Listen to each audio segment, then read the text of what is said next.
उल्हासनगरमधील थोरात कुटुंबियांना त्रास देणाऱ्या नशेबाज आणि गर्दुलिया यांच्या विरोधात तक्रार देऊन गुन्हा दाखल करण्याचा सल्ला सामाजिक कार्यकर्ता राज असरोणकर यांनी दिला होता. मात्र पोलिसांनी गुन्हा दाखल करून 1 महिना झाला, मात्र आरोपी खुल्याम फिरत असून पोलीस त्यांना अटक करत नाहीत. उलट थोरात कुटुंबियांच्या जीवाला या नशेबाज टोळक्यांमुळे धोका निर्माण झालाय.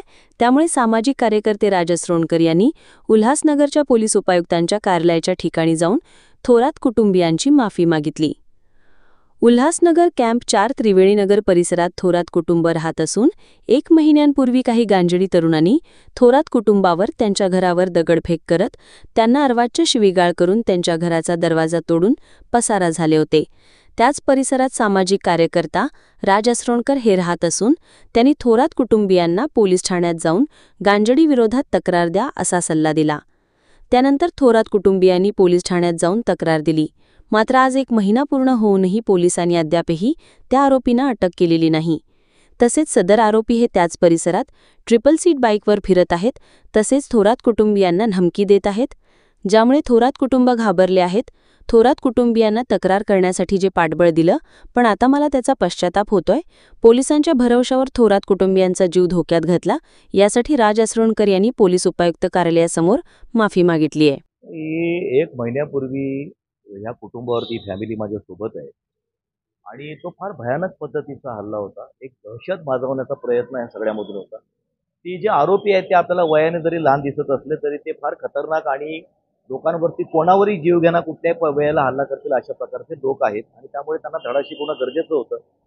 ही फॅमिली खरं म्हणजे घाबरलेली होती, पण यांना मी सल्ला दिला की अशामुळे गुन्हेगारांची हिंमत वाढते, तुम्ही पोलिसात जा. माझी अशी अपेक्षा होती की पोलीस ताबडतोब आरोपींना अटक करतील आणि त्यांच्यावरती प्रिव्हेंटिव्ह करतील, तडीपार सुद्धा करतील. परंतु आज 1 महिना होत आला. 5 तारीखला ह्या घटनेला 1 महिना होईल. ह्या आरोपी उल्हासनगरला फिरतायत ते आम्हाला आमच्या लोकांनी पाहिलेले आहेत. त्यांचे व्हिडिओ आम्ही पोलिसांना पाठवलेले आहेत. CCTVमध्ये ते दिसून आलेले आहेत सगळे आरोपी. 3-3, 4-4 सीट ते बिनधास्तपणे उल्हासनगरला फिरतात. त्यांना कुठल्याही कायद्याचं, पोलिसांचं भय असल्याचं दिसत नाही. आणि त्यामुळे माझ्या मनामध्ये कुठेतरी अशी भावना आली की मी ह्या कुटुंबाला जो काही सल्ला दिला की तुम्ही पोलिसात जा, तर मी असा सल्ला देऊन ह्यांच्या जीवाला तर धोका नाही निर्माण केला. कारण आज ते आरोपी जर आमच्या एरियामधूनच जिथे राहतात त्या एरियामधून बिनधास्तपणे फिरतायत, तर मला ती भीती माझ्या मनात निर्माण झाली आणि त्यामुळे कुठंतरी मला असं वाटलं की आता आपण यांची माफी मागितली पाहिजे थोरात कुटुंबाची, की ह्यांना मी सल्ला दिला, कायदा आपलं काम करेल असं मला वाटलं होतं.